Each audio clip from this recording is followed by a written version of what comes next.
ফামান আযলামু মিম্মান ইফতারা আলাল্লাহি কাযিবা আও কাযযাবা বিআয়াতি। আল্লাহ পাক বলেন ফামান আযলামু, তার মতো জালেম আর কে আছে, মিম্মান ইফতারা আলাল্লাহি কাযিবা, যারা আল্লাহর নামে মিথ্যা চড়ায়, যারা আল্লাহর নামে মিথ্যা বলে। কাদিয়ানীরা বলে রাসূল শব্দ ব্যবহার করার কারণে বহু বচন বলা হয়েছে, অতএব আমাদের শেষ নবীর পরে মুহাম্মদ সাল্লাল্লাহু আলাইহি ওয়াসাল্লামের পরে আরো নবী আসবে, কোরআনুল কারীমের মধ্যে আছে। জুড়ে বলেন নাউজুবিল্লাহ। এটা তাদের অজ্ঞতা, তাদের মূর্খতা। আল্লাহ সম্পর্কে তারা মিথ্যা বলেছে। আল্লাহ পাক বলেন সবচেয়ে বড় জালেম যে আল্লাহ সম্পর্কে মিথ্যা বলে, আও কাযযাবা বিআয়াতি, অথবা আমার আয়াতকে মিথ্যা বলে। আল্লাহ পাক আয়াত নাজিল করেছেন, কোরআন নাজিল করেছেন, কিতাব নাজিল করেছেন। এই কিতাবকে যারা মিথ্যারোপ করবে, আল্লাহর কথাকে যারা বিকৃতি করবে, যারা শিরিক করত, তারাও বলতো আল্লাহ আমাদেরকে বলেছেন এই কাজ করার জন্যে, আমাদের বাপদাদারাও করেছে, আমরাও করব, এই কথা বলে তারা আল্লাহর সাথে শিরিকি করে। আল্লাহ পাক বলে দিয়েছেন আমার নাম দিয়া মিথ্যা রচনা করে, মিথ্যা রটায়, এর চেয়ে বড় জালেম পৃথিবীর মধ্যে আর কেউ নাই। ওদের অবস্থাটা কি হবে আল্লাহ পাক এর পরের অংশের মধ্যে বলেন, উলাইকা ইয়ানালুহুম নসীবুহুম মিনাল কিতাব। আল্লাহ পাক বলেন তারা শুধু এতটুকুই পাবে যতটুকু তাদের কিতাবের মধ্যে লেখা আছে। কি পাবে তারা? আল্লাহ সম্পর্কে যারা মিথ্যা রটনা করে, যারা আল্লাহর উপরে ঈমান আনে না, যারা শেষ নবীকে বিশ্বাস করে না, শেষ নবীর অনুসরণ করে না, তারা শুধু তাদের কিতাবে লিখিত যা আছে তাই পাবে। লিখিত কি আছে, অর্থাৎ তাদের উদ্দিষ্টে যা লেখা আছে, তাকদিরে যা লেখা আছে তাই পাবে। আজকে ধারাবাহিকতা অনুযায়ী সূরা আরাফ থেকে ৩৫ নং আয়াত থেকে ৩৭ নং আয়াত, মোট ৩টি আয়াত আপনাদের সামনে তেলাওয়াত করেছি। এই ৩টি আয়াতের আলোকেই যতটুকু সম্ভব আলোচনা করব, আল্লাহ পাক যদি তৌফিক দান করেন। অতএব আমলের নিয়তে আলোচনা শোনার এবং আলোচনা করার তৌফিক দান করুন, সকলে বলি আমিন। বিগত আয়াতে হালাল হারাম সম্পর্কে আলোচনা গিয়েছে। হালাল হারাম সম্পর্কে আলোচনা করার পরে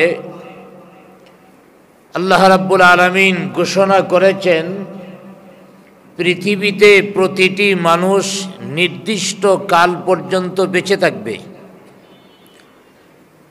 পৃথিবীতে মানুষ অনন্তকাল পর্যন্ত বেঁচে থাকবে এমন নয়, নির্দিষ্ট সময় দেওয়া হয়েছে। নির্দিষ্ট সময় আসলেই এই দুনিয়ার মায়া ছেড়ে পরপারে চলে যেতে হবে, কেউ আটকায়া রাখতে পারবে না। কোনো ডাক্তারের চিকিৎসাও তখন কাজ হবে না, চলে যেতে হবে। আজকের আয়াতের মধ্যে, প্রথম আয়াতের মধ্যে আল্লাহ পাক কিছু নসিহত দান করেছেন, যে নসিহত আদম আলাইহিস সালাম থেকে নিয়ে উম্মতে মুহাম্মদী সবার জন্যে। নসিহত করার পরে এই আয়াতের শেষ অংশে আলোচনা করা হয়েছে মানুষ পৃথিবীতে থাকবে। তো এই পৃথিবী থেকে যখন মানুষ বিদায় নিবে, কি নিয়ে বিদায় নিবে?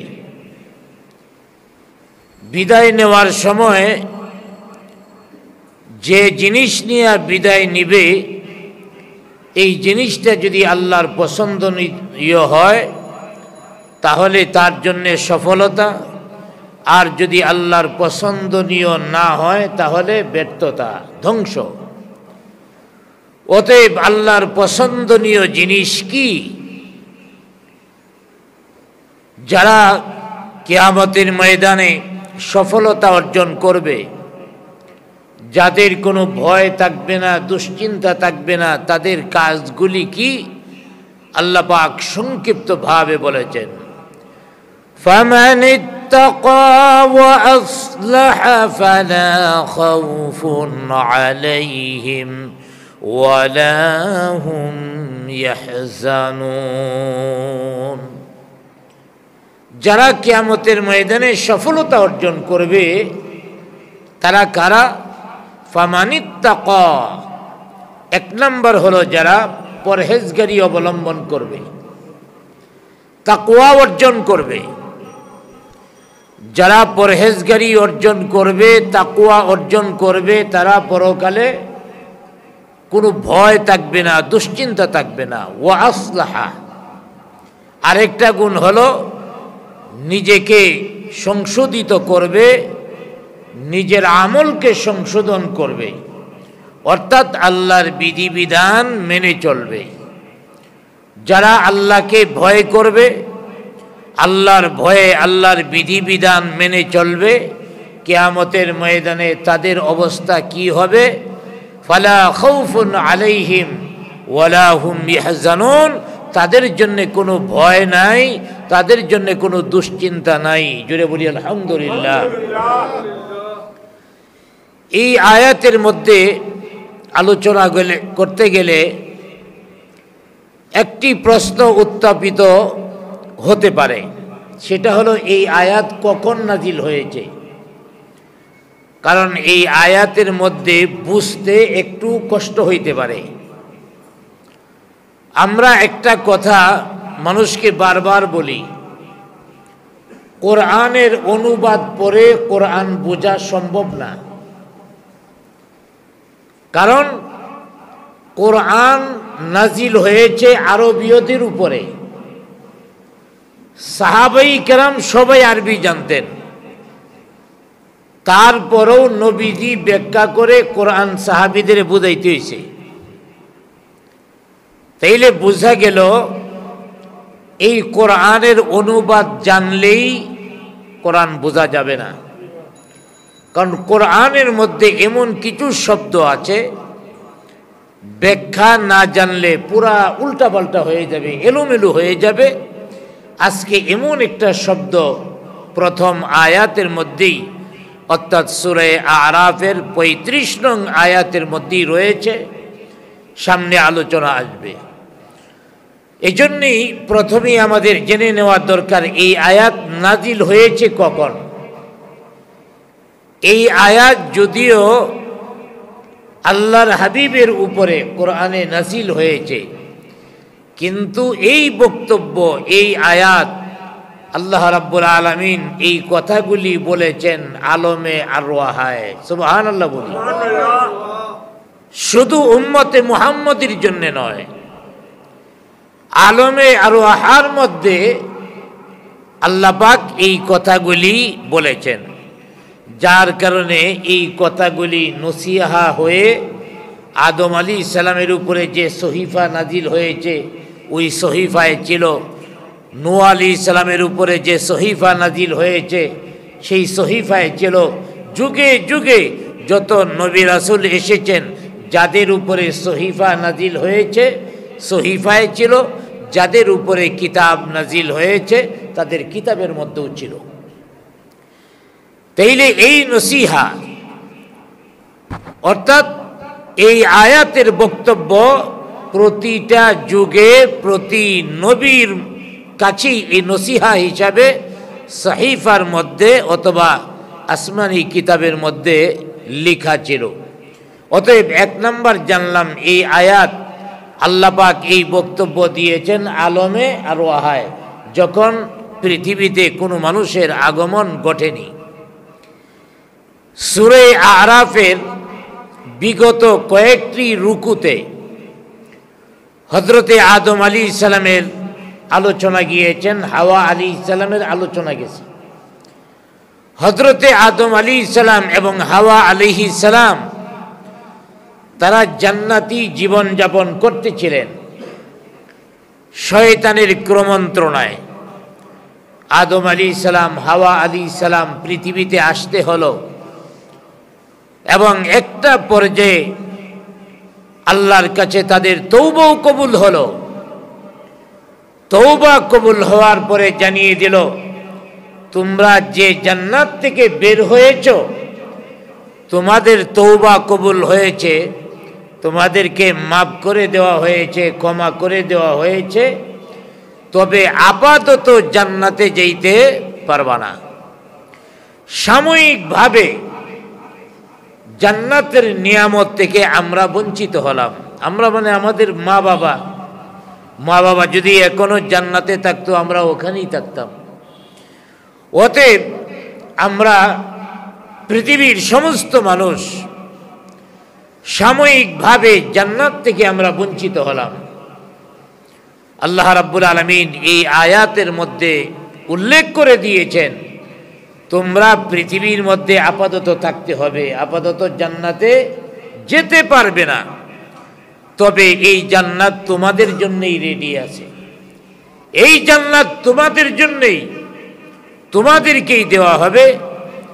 আল্লাহ পাক জান্নাতের ব্যাপারে মানুষকে সান্ত্বনা দিয়েছেন, সাথে সাথে বলে দিয়েছেন জান্নাতে যে যাবা, জান্নাতে যাওয়ার কিছু প্রসেস আছে।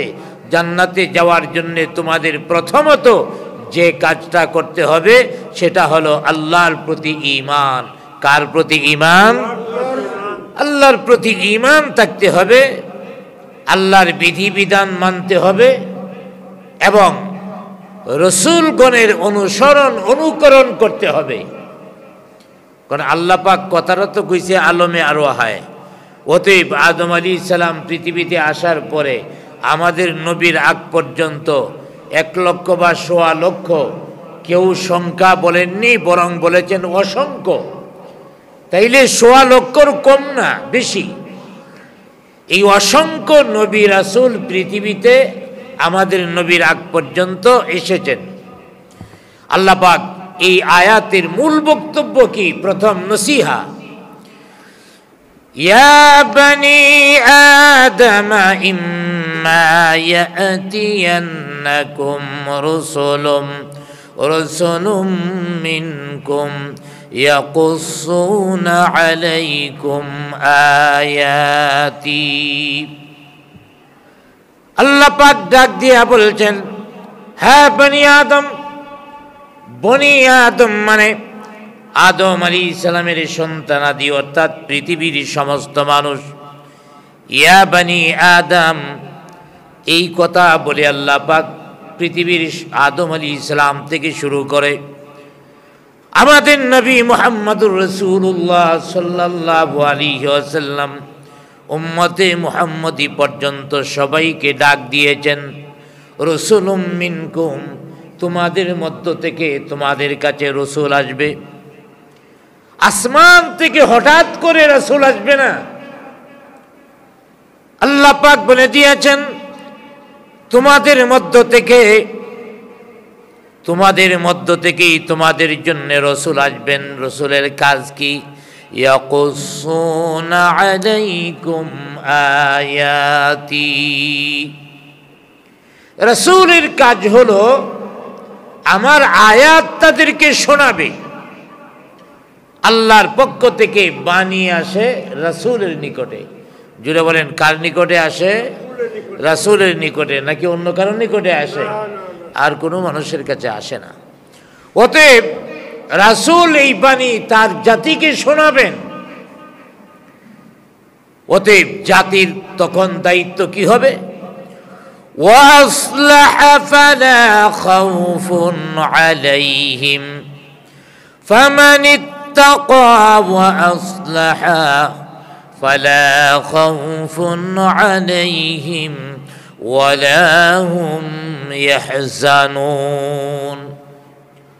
তখন জাতির দায়িত্ব হলো ফামানিত্তাকা, তারা আল্লাহকে ভয় করবে, পরহেজগারি অর্জন করবে, ওয়া আসলাহা, নিজেদের সংশোধন করবে, অর্থাৎ পৃথিবীর কারো বিধান মানবে না, একমাত্র আল্লাহর বিধিবিধান মানবে। এই কাজটা যদি বান্দা করতে পারে, বান্দাকে আল্লাহ পাক সুসংবাদ দিচ্ছেন, ওই বাবার বাড়ির থেকে তোমরা বেরিয়েছো, জান্নাত থেকে বের হইছো, অতএব তোমাদের আর কোনো চিন্তা নাই, তোমাদের আর কোনো ভয় নাই, বরং তোমরা কি করবা, আবারও জান্নাতের মধ্যে যাইতে পারবা। সুবহানাল্লাহ বলেন।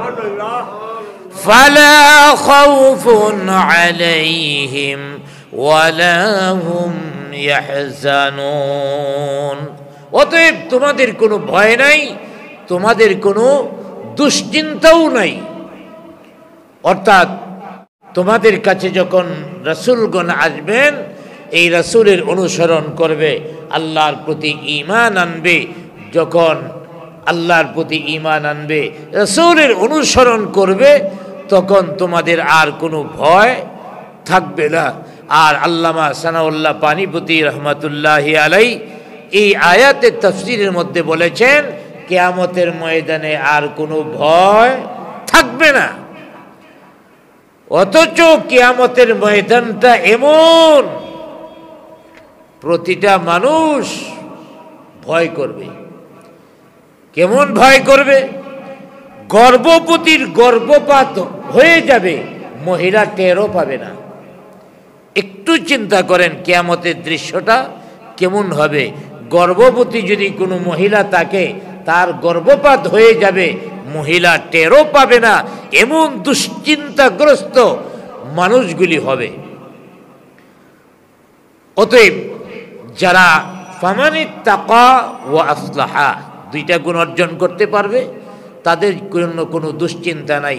পক্ষান্তরে যারা আল্লাহকে ভয় করবে না, নবীর অনুসরণ করবে না, তাদের দুনিয়াটা হবে তাদের জন্য ধ্বংসস্তূপ। দুনিয়াটা তাদের জন্য ধ্বংস হবে। তারা সেদিন দুঃখিত হবে, তারা সেদিন ব্যতীত হবে। এই দুনিয়ার মধ্যে বেহেশতের সুখ শান্তি নাই, জান্নাতি সুখ শান্তি নাই। কিন্তু আল্লাহ পাক এই দুনিয়ার মধ্যে মানুষরে উপভোগ করার জন্য কিছু দিছে। আমরা কিছু না কিছু উপভোগ করতেছি। তো এই যে দুনিয়ার মধ্যে আমরা উপভোগ করতেছি, এটা জান্নাতের তুলনায় কিছুই না। তবে উপভোগের কিছু উপকরণ আল্লাহ পাক দিয়েছেন। কাউকে সম্পদ দিয়েছেন, কাউকে সম্মান দিয়েছেন, রাজত্ব দিয়েছেন। দুনিয়ার মধ্যে বেহেশতি পোশাক নাই, তবে উত্তম পোশাক আছে। জান্নাতি পোশাক দুনিয়ার মধ্যে নাই, উত্তম পোশাক দুনিয়ার মধ্যে আছে। অনেকেই জামা পইরা কয় এটা ব্র্যান্ডের জামা, জুতা পরে বলে অহংকারের সাথে ব্র্যান্ডের জুতা, ব্র্যান্ডের জিনিস মানুষ কিনে। তাইলে দুনিয়ার মধ্যে কিছু উত্তম জিনিস আছে, জান্নাতি জামা কাপড় নাই, তবে উত্তম জামা কাপড় আছে। এই দুনিয়ার মধ্যে যারা লোভে পড়ে, যারা আল্লাহকে ভুলে গিয়েছে, রাসূলের অনুকরণ করেনি, তারা সেদিন আফসোস করবে যে আরে আমরা তো কি হারাইলাম। তারা সেদিন ব্যতীত হবে, দুঃখিত হবে। আল্লাহওয়ালা পরহেজগার মুত্তাকিন যারা, তাদের জন্য তো নিয়ামত, সুখ, সম্পদ, রাজত্ব কিছু আছে। এরা আফসোস করবে না, কারণ এরা কিয়ামতের ময়দানে যায় দেখবে আর এই দুনিয়ার নিয়ামত তো কিছুই না। অতএব আল্লাহ পাক নসিহত করেছেন, তোমরা কখনো অহংকারী হয়েও না, আমার নিয়ামত বক্ষণ করো, বুক করো, তবে অকৃতজ্ঞ হয়েও না। এবং সদা সর্বদা লক্ষ্য রাখবা, শয়তান তোমাদের পিছনে উত পেতে দাঁড়িয়ে আছে। কখন তোমাদেরকে হক পথ থেকে দূরে সরিয়ে দিবে, সত্য পথ থেকে দূরে সরিয়ে দিবে, তোমরা সব সময় সতর্ক থাকবা।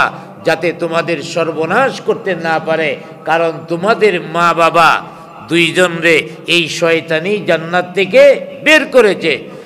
তার প্রতি তোমরা সতর্ক থাকবা এবং পাপাচারে লিপ্ত হবে না, অশ্লীল কাজ কখনো করবে না, সীমা লঙ্ঘন করবে না। একাগ্র চিত্তে এই জান্নাতে যেতে হলে, যে জান্নাতের নিয়ামত থেকে আমরা সাময়িকভাবে বঞ্চিত হয়েছি, এই জান্নাতে যেতে হলে একাগ্র চিত্তে আল্লাহর ইবাদত করতে হবে এবং যাবতীয় বিধিবিধান মেনে চলতে হবে। এইভাবে যদি আমরা কাজ করতে পারি, আর আল্লাহর বিধিবিধান মেনে চলাটাই বান্দার জন্য সফলতা, বান্দার জন্য কল্যাণ। আল্লাহ পাক আবারও আমাদের এই পুরনো বাড়ি, মা বাবার বাড়ি আমাদের ফিরাইয়া দিবেন, জান্নাতের মধ্যে দিবেন। জুড়ে বলি আলহামদুলিল্লাহ। আর পক্ষান্তরে যারা আল্লাহ স্মরণকে ভুলে যাবে, আল্লাহর আয়াতকে অস্বীকার করবে, এতক্ষণ তো বলছে যারা আল্লাহর আয়াতকে স্বীকার করবে, তাকওয়া অর্জন করবে, নিজেরে সংশোধন করবে, তারা হারিয়ে যাওয়া বাড়ি আবার ফিরে পাবে। আর যারা আল্লাহকে অস্বীকার করবে, আল্লাহর আয়াতকে অস্বীকার করবে, ওয়াল্লাযীনা কাযযাবু বিআয়াতিনা ওয়াস্তাকবারু আনহা, ওয়াল্লাযীনা কাযযাবু বিআয়াতিনা, আল্লাহ পাক বলেন যারা আমার আয়াত সমূহকে মিথ্যারোপ করবে, আমার আয়াত সমূহকে বিশ্বাস করবে না, ওয়াস্তাকবারু আনহা, অহংকারের সাথে আল্লাহর বিধানকে প্রত্যাখ্যান করবে, আল্লাহর কিতাবকে প্রত্যাখ্যান করবে, আল্লাহ পাক বলেন উলাইকা আসহাবুন নার, তারা হবে জাহান্নামী, তারা জাহান্নামে থাকবে। হুম ফিহা খালিদুন, তারা এই জাহান্নামে চিরকাল পর্যন্ত থাকবে। তাইলে আল্লাহর আয়াতকে যারা অস্বীকার করবে তারা চিরকাল জাহান্নামে থাকবে। ওই যে আমাদের মা বাবার বাড়ি, এই বাড়ি আমরা আর কখনো ফিরে পাবো না। অতএব আল্লাহর অকৃতজ্ঞ বান্দা হওয়া যাবে না, আল্লাহর স্মরণকে ভোলা যাবে না। আল্লাহ রাব্বুল আলামিন এই আয়াতের মধ্যে এটি বুঝাইছেন, যুগে যুগে আল্লাহ পাক নবী রাসূল প্রেরণ করেছেন, নবীরা এই শিক্ষাটা উল্লেখ করেছেন। তেমনিভাবে কোরআনুল কারীমের মধ্যেও এই আয়াত উল্লেখ করেছেন। ইয়া বনি আদম, হে বনি আদম, ইম্মা ইয়াতিয়ান্নাকুম রুসুলুম মিনকুম, তোমাদের মধ্য থেকেই রসুল আসবেন। আমি যে বলছিলাম শব্দ বুঝলেই, এখানে অনুবাদ জানলেই কোরআন বোঝা যাবে না। দেখেন এখানে একটা ব্যাপার বলতেছেন, ইম্মা ইয়াতিয়ান্নাকুম রুসুলুম মিনকুম, রুসুলুন একটা শব্দ, যে বনি আদমকে লক্ষ্য করে বলতেছেন তোমাদের মধ্য থেকেই রসুল আসবেন। রসুল বহু বচন, রসুল কি বচন? বহু বচন। এর এক বচন হলো রাসূল, রাসূলের বহু বচন হলো রসুল। এখানে আল্লাহ পাক শব্দ ব্যবহার করেছেন রসুল। রসুল বলার কারণে কাদিয়ানীরা সুযোগ পেয়ে গেছে। আল্লাহ পাক আল্লাহর নবী মুহাম্মদুর রাসূলুল্লাহ সাল্লাল্লাহু আলাইহি ওয়াসাল্লামের উপরে এই আয়াত নাজিল করেছেন, আর বলেছেন তোমাদের মধ্য থেকেই তোমাদের জন্য রসুল আসবেন। রসুল মানে বহু বচন, অনেক রসুল আসবেন। তাইলে মুহাম্মদ সাল্লাল্লাহু আলাইহি ওয়াসাল্লামের পরে আরো রাসূল আসবে বোঝা যায়। এই আয়াতের শব্দ দ্বারাতে, শাব্দিক অর্থ দ্বারাতে বোঝা যায় আরো রসুল আসবেন। কিন্তু এই কথাটা বোঝা বন্ডামি আর মূর্খতা ছাড়া আর কিছু না। কাদিয়ানীরা বলে নবীজির উপরে এই আয়াত নাজিল হয়েছে, আরে এই আয়াতের শানে নজুলি কিন্তু আমি প্রথমে একটা কথা বলছি, এই আয়াত নাজিল হয়েছে কোন সময় মনে নাই আপনাদের? আলমে আরওয়াহায়। আরে আমাদের নবীর উপরে শুধু নয়, আল্লাহর এই বক্তব্য আলমে আরওয়াহায়। এই বক্তব্য আদম আলাইহিস সালামের কাছে ছিল, এই বক্তব্য নূহ আলাইহিস সালামের কাছে, এই বক্তব্য মুসা আলাইহিস সালামের কাছে, এই বক্তব্য দাউদ আলাইহিস সালামের কাছে, এই বক্তব্য ঈসা আলাইহিস সালামের কাছে। তাইলে বোঝা গেল এখানে রসুল শব্দই তো ব্যবহার করা উচিত, বহু বচন উচিত, কারণ আদম আলাইহিস সালামের পরে লক্ষাধিক নবী পৃথিবীতে এসেছেন। এই জন্যই আল্লাহ পাক রসুল ব্যবহার করেছেন। যে যুগে যিনি রসুল আসবেন এই জাতি তার কথা মানতে হবে। তাহলে এই আয়াতের উপদেশটা তো শুধু আমাদের উম্মতে মুহাম্মদীর জন্য নয়, গোটা পৃথিবীবাসীর জন্য। অতএব এই আয়াত নাজিল হয়েছে, এর মধ্যে আরেকটা হাদিসও আছে যে আলমে আরওয়াহার মধ্যে আদম আলাইহিস সালাম, হাওয়া আলাইহিস সালাম সবার রূহকে আল্লাহ পাক হাতের মধ্যে লইছেন, হাতের মধ্যে। সুবহানাল্লাহ বলেন। আদম আলাইহিস সালাম থেকে শুরু করে পৃথিবীতে কিয়ামতের আগ পর্যন্ত যত মানুষ আসবেন সবার রূহকে আল্লাহ পাক হাতের তালার মধ্যে নিয়ে আল্লাহ পাক এই নসিহত করেছেন, ইয়া বনি আদম ইম্মা ইয়াতিয়ান্নাকুম রাসূলুম মিনকুম। আল্লাহ পাক বলছেন, হ্যাঁ বনি আদম, তোমাদের মধ্য থেকে তোমাদের জন্য রসুল যাবে, অর্থাৎ যুগে যুগে আমি রসুল প্রেরণ করব। যে যুগে যে রাসূলকে পায় সেই রাসূলের অনুসরণ অনুকরণ করতে হবে। অতএব বোঝা গেল কাদিয়ানীরাতে বলে রসুল মানে বহু বচন, এর দ্বারা বোঝা যায় মুহাম্মদ আমিনের পরে কাদিয়ানী, গোলাম আহমদ কাদিয়ানী নবী হয়েছে। অসুবিধা কি? আরো তো আইব। নাউজুবিল্লাহ বলেন। কোরআন নাজিল হয়েছে কার উপরে? নবীজির উপরে। জোরে বলেন, কার উপরে? অতএব কোরআনের ব্যাখ্যা কি নবী করব না অন্যরা করব? কোরআনের ব্যাখ্যাও তো আল্লাহ পাক নবীকে শিক্ষা দিয়েছেন। অতএব নবী এই আয়াতের ব্যাখ্যা করেছেন। কি ব্যাখ্যা করেছেন? আনা খাতামান নবী লা নবিয়্যা বাদি। আল্লাহর হাবিব বলেছেন, আমি সর্বশ্রেষ্ঠ নবী, আমি সর্বশেষ নবী, আমার পরে আর কোনো নবী আসবে না। আমাদের নবী যেখানে বলে গিয়েছেন আমি সর্বশেষ নবী, আমার পরে আর কোনো নবী আসবে না, অতএব নবীজি এই কোরআনের ব্যাখ্যা করে গিয়েছেন আমার পরে আর কোনো নবী আসবে না। কার কথা? নবীজির কথা। জুড়ে বলেন, কার কথা? নবীজির কথা। নবীজি বলেছেন আনা খাতামান নবী লা নবিয়্যা বাদি, এটা নবীর কথা।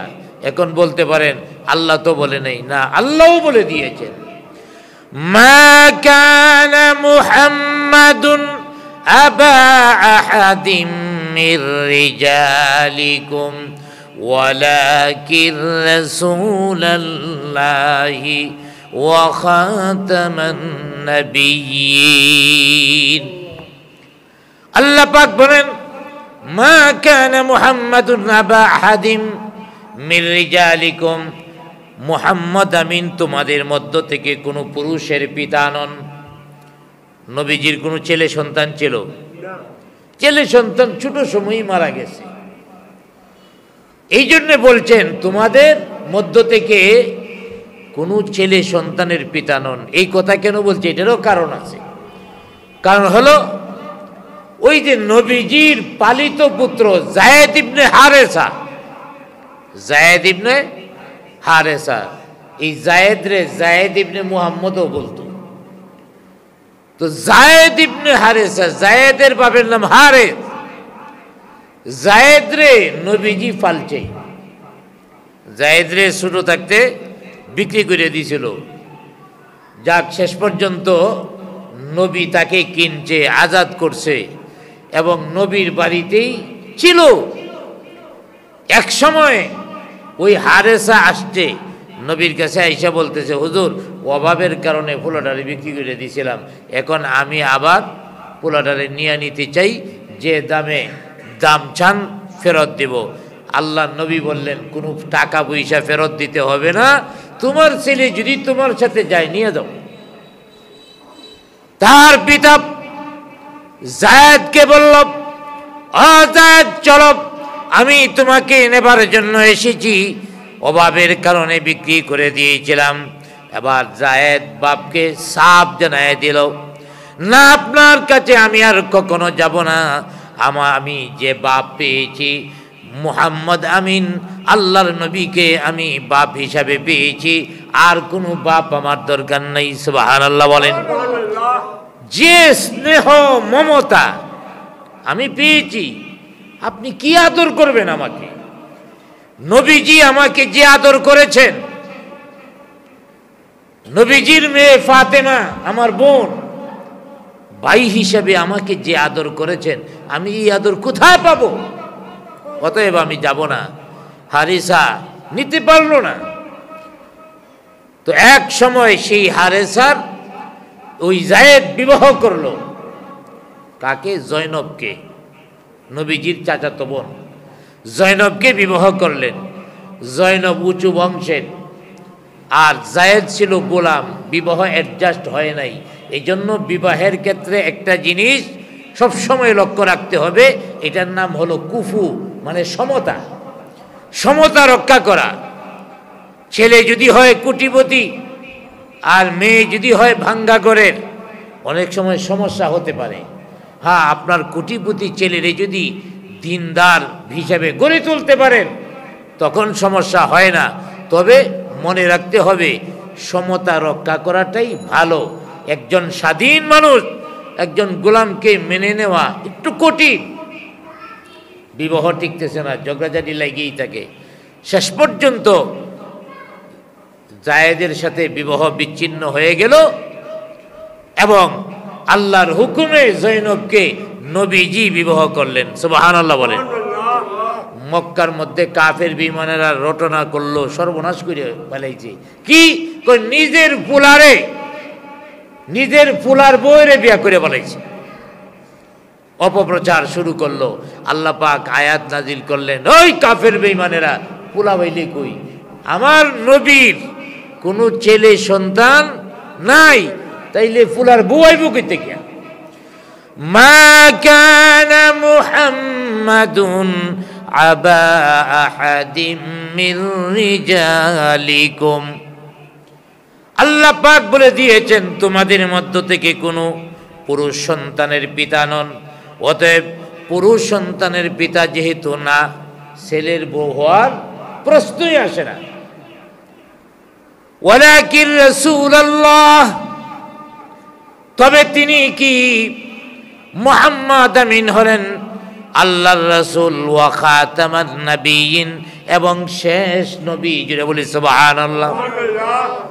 আল্লাহ নবী বলেছেন, আনা খাতামুন নবী লা নবিয়্যা বাদি। আবার আল্লাহ পাক ও আয়াতের শেষ অংশে বলেছেন, তিনি রাসূল। কেমন রাসূল? ওয়া খাতামান নবিয়্যিন, সর্বশেষ রাসূল। তাইলে বোঝা গেল যে আল্লাহ পাক মুহাম্মদুর রাসূলুল্লাহ সাল্লাল্লাহু আলাইহি ওয়াসাল্লাম যে সত্য নবী, শেষ নবী, আল্লাহ পাক নিজেও বলে দিয়েছেন। অতএব কাদিয়ানীরা যে বলে যে কোরআনের মধ্যে রসুল শব্দ আসছে, এই রসুল শব্দের বাংলা অনুবাদ শুনে কিন্তু আমরা বুঝার কোনো উপায় ছিল না আজকের এই ব্যাখ্যা না জানলে। এই জন্যে কোরআন বুঝার জন্যে হাদিস দরকার। কোরআন বুঝার জন্য কি দরকার? হাদিস দরকার। অতএব কোরআনকে নবীজি তাফসীর করে গিয়েছেন। এই হাদিস হলো কোরআনের তাফসীর, সাহাবী কেরামের কথা কোরআনের তাফসীর। অতএব বোঝা গেল যুগে যুগে নবী রাসূল আসবে এই কথা এই আয়াতের মধ্যে বুঝাইছে। এই আয়াতের মধ্যে এই কথা বোঝানো হয়নি যে আমাদের নবীর পরে আর কোনো নবী আসবে। তাহলে আমাদের আকীদা বিশ্বাস এটা যে আমাদের নবীর পরে আর কোনো নবী আছে? আওয়াজ দিয়ে বলেন, আমাদের নবীর পরে আর কোনো নবী আছে? নবীর পরে নবী নাই। সংসদে আইন চাই। অনেক মুসলিম দেশের মধ্যে এই আইনটা হয়ে গেছে। কাদিয়ানীরা মুসলিম নয়, অমুসলিম। হ্যাঁ, কাদিয়ানী হিসাবে তোমরা তোমাদের ধর্ম নিয়ে থাকো, আমাদের কোনো আপত্তি নাই। অনেক সময় বলে যে হুজুররা এটা নিয়ে কথা বলে কেন? আরে তোমরা তোমাদের মতো থাকো, যেমন হিন্দু ভাইয়েরা তাদের ধর্ম পালন করবে, আমাদের কোনো মাথা ব্যথা নাই। হিন্দু ভাইয়েরা হিন্দুদের ধর্ম পালন করুক, আমরা মুসলমান হিসাবে আমাদের ধর্ম পালন করব। আর আমাদের দেশের মধ্যে আলহামদুলিল্লাহ হিন্দুরাও নিরাপদে তাদের ধর্মীয় কাজ পালন করছে, আর আমরাও করতেছি। কখনো আমাদের মধ্যে সাম্প্রদায়িক দাঙ্গা লাগে নাই। ইন্ডিয়াওয়ালারা বারবার বলতেছে যে সংখ্যালঘুদের উপরে নির্যাতন নির্যাতন। আসল বক্তব্য হলো হিন্দুদের সাথে মুসলমানদের একটা দাঙ্গা লাগাইতে চায়, যে দাঙ্গা লাগায়া ভারতে প্রতিটি দাঙ্গায় হাজার হাজার মুসলমানদেরকে তারা শহীদ করেছে, অনেক মসজিদ ভেঙ্গেছে। আমার ভাইয়েরা বাবরি মসজিদ, ঐতিহাসিক মসজিদ ভাঙ্গিয়া তারা মন্দির বানাইছে। বলেন তো আমরা কয়টা মন্দির ভাঙ্গিয়া আমরা মসজিদ বানাইছি? তাদের কোনো মন্দিরের কাছেও তো আমরা যাই না। তাইলে সংখ্যালঘুদের উপরে নির্যাতন হলো কোন জায়গা থেকে? হ্যাঁ, চিন্ময় কৃষ্ণ ধরা খাইছে। আরে ও তো ধরা খাইছে দেশের বিরুদ্ধে ষড়যন্ত্র চক্রান্ত করার কারণে, হিন্দু হিসাবে ধরা হয় নাই। আমার ভাইয়েরা, তার ঘরের মধ্যে কোটি কোটি টাকা, 900 কোটি টাকা পাওয়া গেছে। তার অ্যাকাউন্টের মধ্যে কোটি কোটি টাকা আসলো কই থেকে? এবং বাংলাদেশের হিন্দুরাও বলতেছে ইস্কন থেকে তাকে লাথি দিয়া বের করা হয়েছে। তাইলে এখানে চিন্ময় কৃষ্ণকে গ্রেপ্তার করলে সংখ্যালঘুদের উপরে নির্যাতন কেমনে? হিন্দুরাও তো বলছে আমাদের সংগঠন থেকে তারে বের করে দিছি। আসল কথা হলো ইন্ডিয়া রাজনৈতিক দাঙ্গা লাগাতে চায়, আর এই রাজনৈতিক দাঙ্গার সাথে আমাদের বিগত দিনের পরাজিত শক্তিও শরিক আছে। আর এটা তো আমরা সবাই জানি, ওই শক্তিটা সবসময় বাংলাদেশের মানুষের রক্ত চায়। এটা দলের হোক আর বিরোধী দলের হোক, লাগায় দেয়া রক্ত খাওয়া এটা তার অভ্যাস। আমার ভাইয়েরা, তাইলে সংখ্যালঘুদের উপরে নির্যাতন আমরা কখনো করি না, করবও না। কাদিয়ানীদের উপরে আক্রমণ আমরা কখনো করব না। তবে কাদিয়ানীদেরকে অমুসলিম ঘোষণা দিতে হবে। ওরা কাদিয়ানী ধর্ম পালন করে, আমাদের অসুবিধা নাই, কিন্তু মুসলমান দাবি করবে কেন? তারা তো জাতীয় এই যে সনদপত্র আছে সব জায়গার মধ্যে তারা মুসলমান লেখে, ধর্ম লেখে ইসলাম, মুসলিম। এটা লেখা যাবে না। পৃথিবীর অনেক মুসলিম দেশে কাদিয়ানীদেরকে অমুসলিম ঘোষণা করা হয়েছে।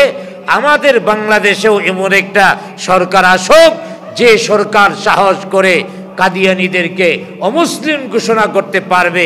আল্লাহ পাক কবুল করুক, সকলে বলি আমিন। আমার ভাইয়েরা, তাইলে রসুল শব্দের এখানে কাদিয়ানীরা অপব্যাখ্যা করেছে।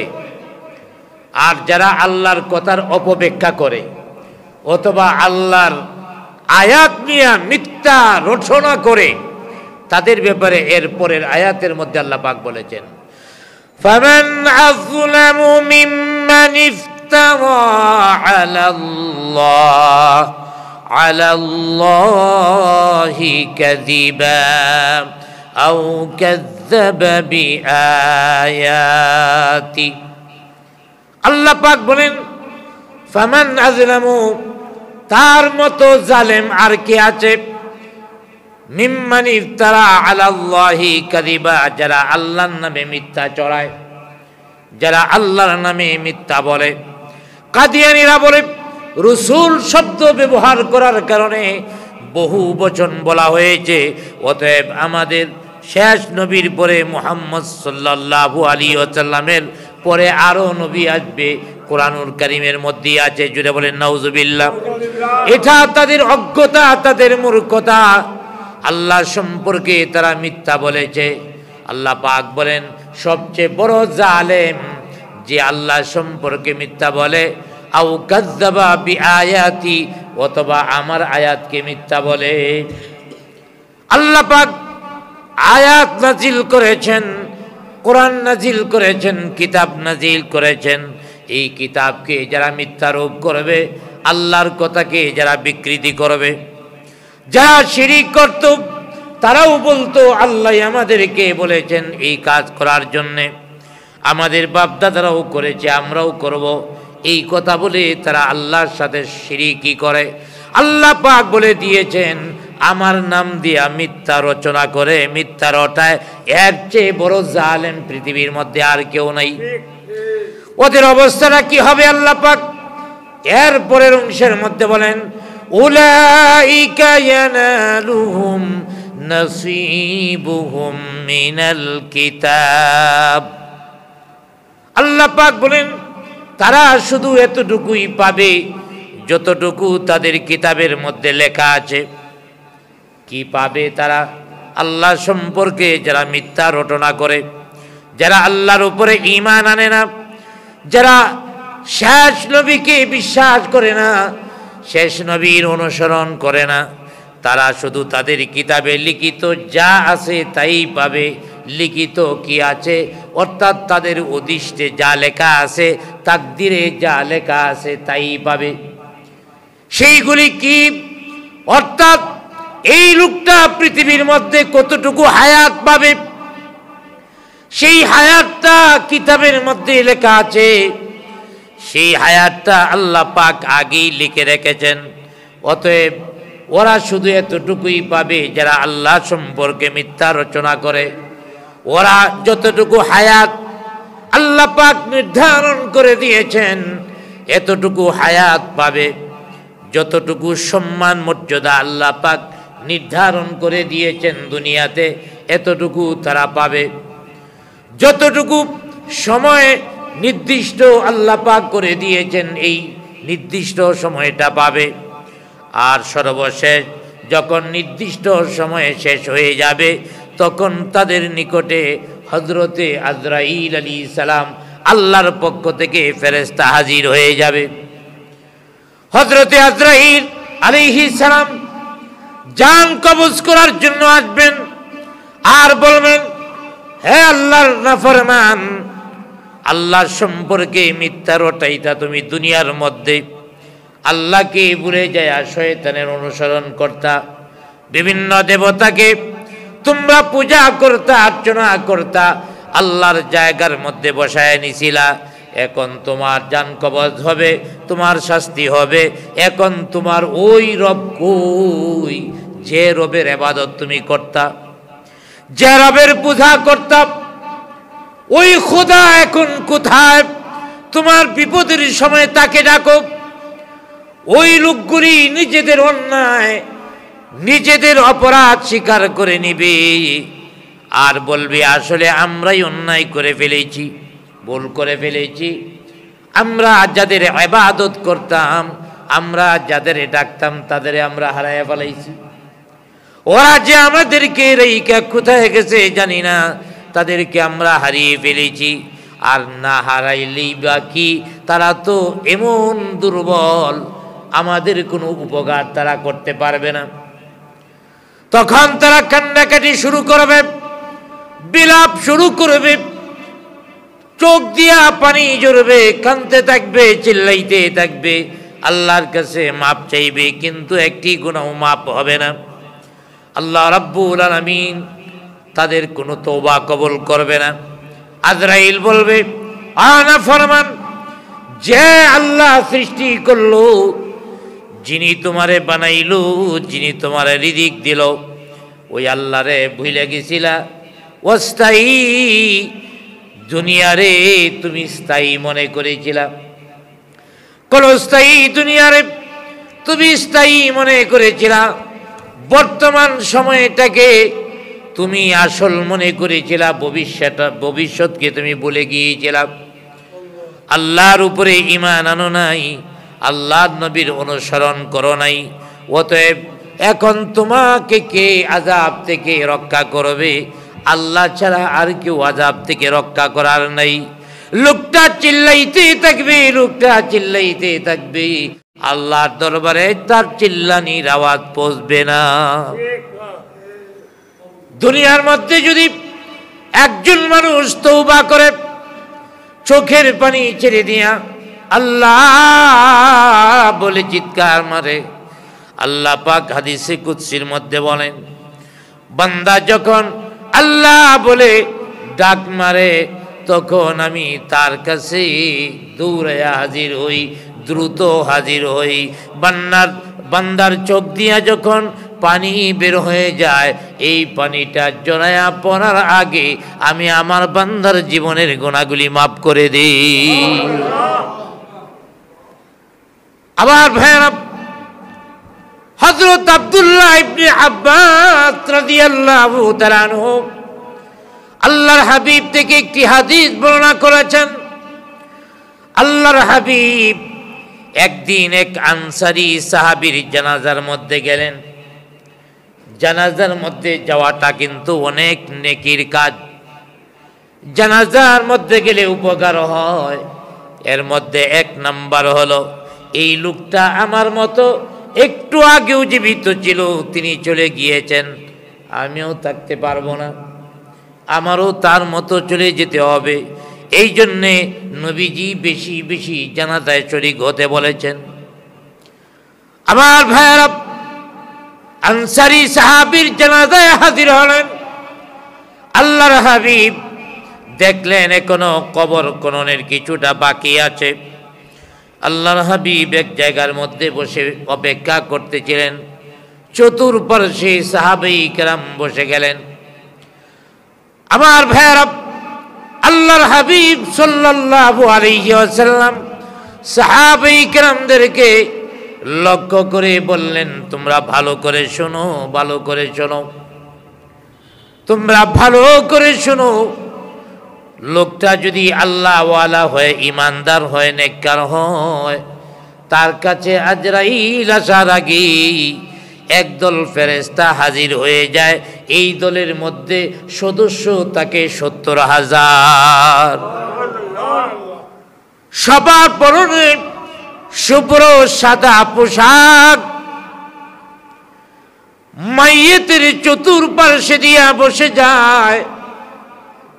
একজন তাকে তাদের নেতৃত্বে, এই লোকটা তার কাছাকাছি আছে এবং তার সাথে কথা বলতে থাকে। মাইয়েরটা দেখে চতুর্পার্শ্বে মেহমান, আর মেহমান দেখা লোকটা খুশি হয়ে যাবে, আমার বাড়িতে এত এত মেহমান, ওই যে মৃত্যুর দুঃখ কষ্ট আছে সব কিছু কিছুক্ষণের জন্যে ভুলে যাবে। আবার ভাইরা, নবীজি সাহাবায়ে কেরামদেরকে আরেকটা কথা বললেন, ও সাহাবীরা, যারা আল্লাহর উপরে ঈমান আনে না, যারা নবীর অনুসরণ করে না, তাদের অবস্থা হবে এমন, তাদের রূহ বা আমল উপরের দিকে যাইতে পারবে না, আসমানের উপরে যেতে পারবে না। বদকার যারা কাফের বেঈমান, তাদের রূহ আকাশের উপরে যেতে পারবে না, কারণ রূহ কিন্তু আকাশের উপরে যায়। আল্লাহ পাক কোরআনুল কারীমের মধ্যেও বলেছেন, ইলাইহি ইয়াসআদুল কালিমুত তাইয়্যিব ওয়াল আমালুস সালিহু ইয়ারফাউহু। আল্লাহ পাক বলেন, আল কালিমুত তাইয়্যিব, পবিত্র কালিমা লা ইলাহা ইল্লাল্লাহ, এক কথায় হলো ঈমান। লা ইলাহা ইল্লাল্লাহ মানে ঈমান। আল্লাহ পাক বলেন, কালিমাতুত তাইয়্যিব ওয়াল আমালুস সালিহু, নেক আমল, ইয়ারফাউহু, উপরে উঠে, উপরে উঠে। কোথায় উঠে? ৭ তবক আসমানের উপরে একটা নির্দিষ্ট জায়গা আছে যেখানে ইমানদারদের রূহ রাখা হয়, ইমানদারদের আমল রাখা হয়, ওই পর্যন্ত পৌঁছে দেওয়া হয়। আল্লাহর হাবিব বললেন, হ্যাঁ সাহাবায়ে কেরাম, যখনই ইমানদার লোকটার মৃত্যুর সময় হয়ে গেল, চতুর্দিক দিয়ে আইসা ফেরেশতাগণ বসে যায়। তাদের সাথে একটা কাফনের কাপড় থাকে, কাফন পরানোর জন্য কাফনের কাপড় থাকে।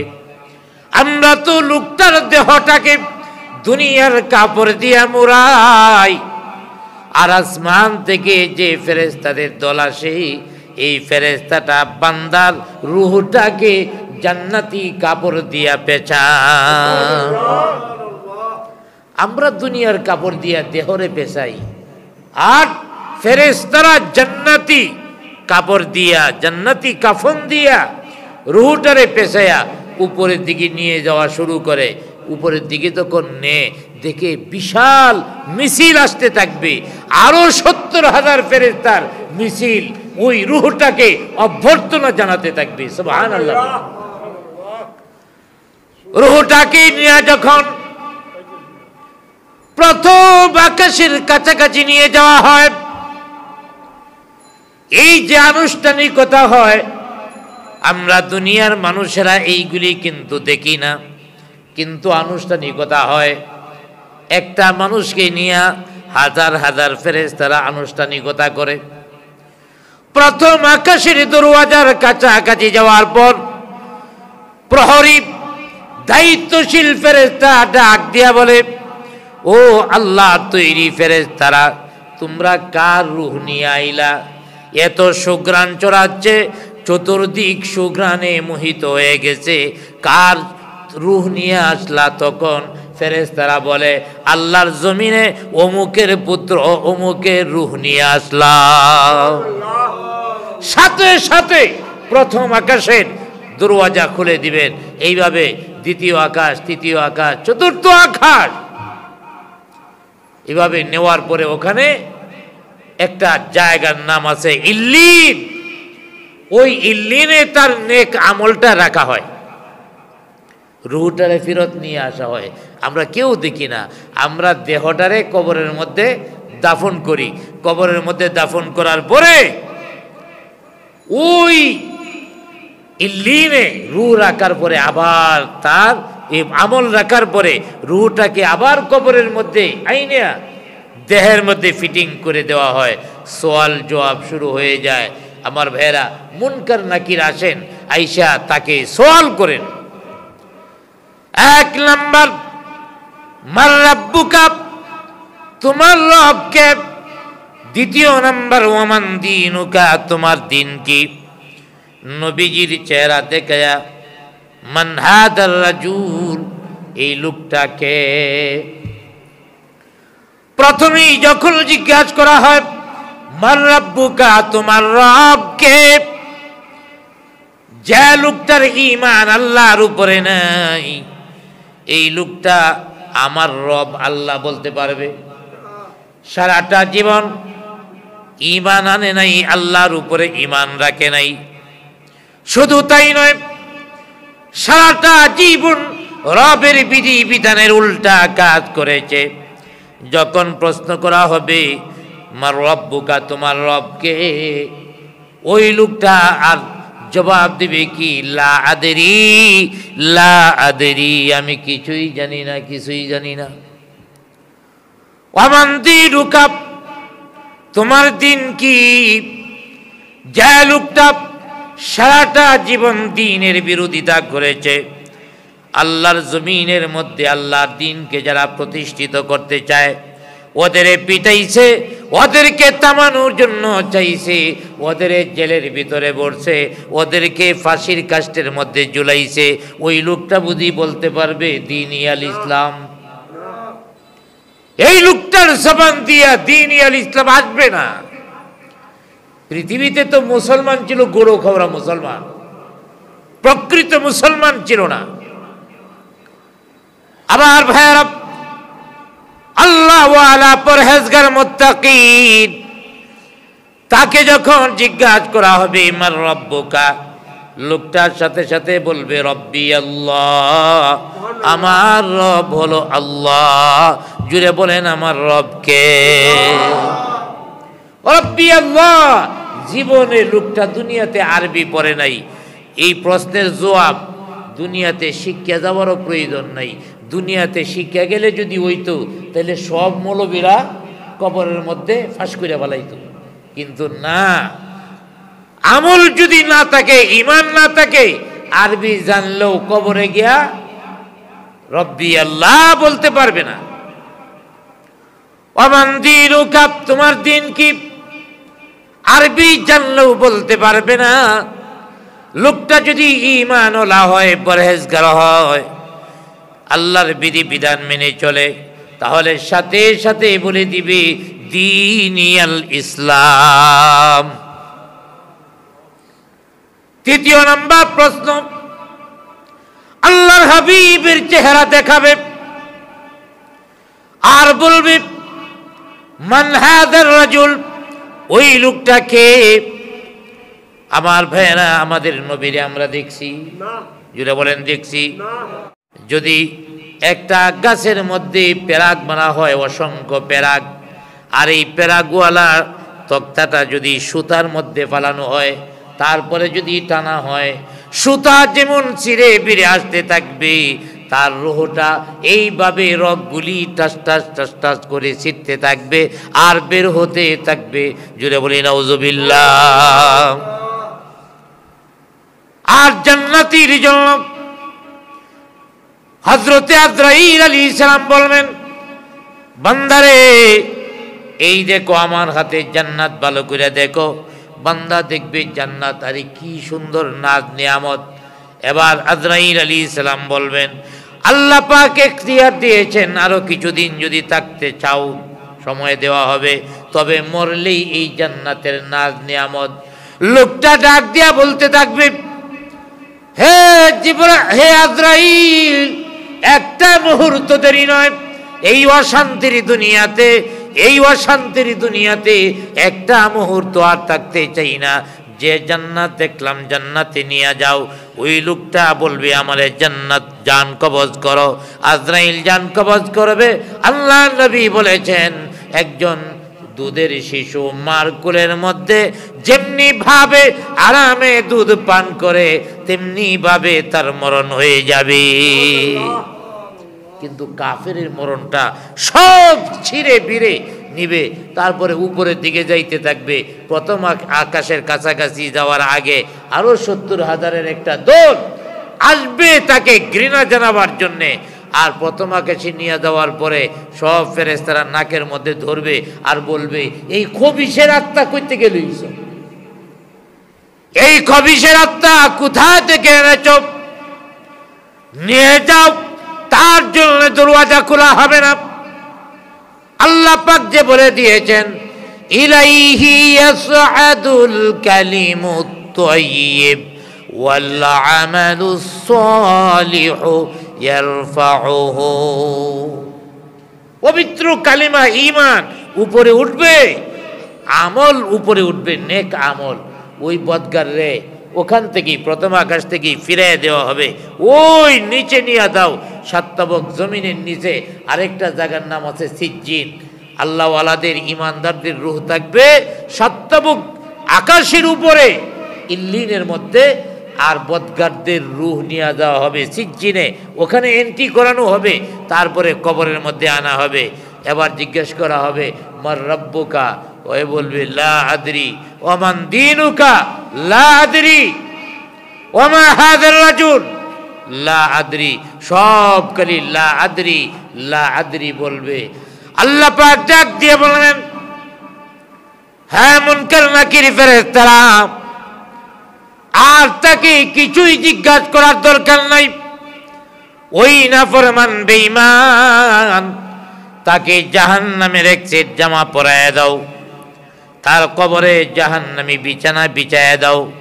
জাহান্নামের বিছানা হবে আগুনের বিছানা, যে বিছানায় থাকবে সাপ বিচ্ছু, যে বিছানায় থাকবে ভয়ঙ্কর জন্তু, ওই বিছানা বিছায় দেওয়া হবে। আল্লাহ পাক বলবেন, শুধু তাই নয়, জাহান্নামী পোশাক, জাহান্নামী বিছানা, তাই নয়, বরং তার কবরটাকে জাহান্নামের সাথে সংযোগ করে দাও।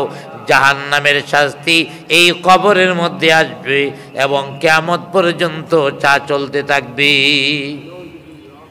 অতএব যারা আল্লাহর উপরে ঈমান আনবে না, নবীজির অনুসরণ করবে না, আল্লাহর বিধিবিধান মেনে চলবে না, তাদের জন্য তাদের রূহ উপরের দিকে যাবে না, বরং ওই চাত্তবক জমিনের নিচে সিজ্জিনে, যেখানে খবিসের রূহ, তাদের নাম দেওয়া হবে খবিস। যারা বেঈমান বদকার, খবিস নাম দেওয়া হবে। এই খবিসের রূহ এন্ট্রি করা হবে সিজ্জিনে। আল্লাহ ওয়ালা পরহেজগার মুত্তাকিনদের রূহ এন্ট্রি করা হবে ওই ইল্লিনে, সাততবক আকাশের উপরে। অতএব আজকের আলোচনা এটাই, যারা আল্লাহর বিধিবিধান মানবে, রাসূলের অনুসরণ করবে, তারা জান্নাতে যাবে। কোন জান্নাত? ওই যে আমরা হারায়া পালাইছি, মা বাবা জান্নাত থেকে এসেছেন, আমাদের হারানো বাড়ি, এই জান্নাতের মধ্যে আবারও আমরা ফিরে যেতে পারবো। এই দুনিয়ার মধ্যে, এই দুনিয়াটাকে যদি আমরা আল্লাহর স্মরণে ব্যবহার করি, এই দুনিয়ার নিয়ামত ভোগ করে যদি আমরা আল্লাহর প্রতি কৃতজ্ঞ হই, এই দুনিয়ার মধ্যে যদি আল্লাহর নাফরমানি না করি, তাহলে আমাদের হারানো বাড়ি আবারও ফেরত পাবো। আমরা যেন আমাদের হারানো বাড়ি জান্নাতের মধ্যে আমলের মাধ্যমে, ঈমানের মাধ্যমে যাইতে পারি। আল্লাহ কবুল করেন, সকলে বলি আমিন।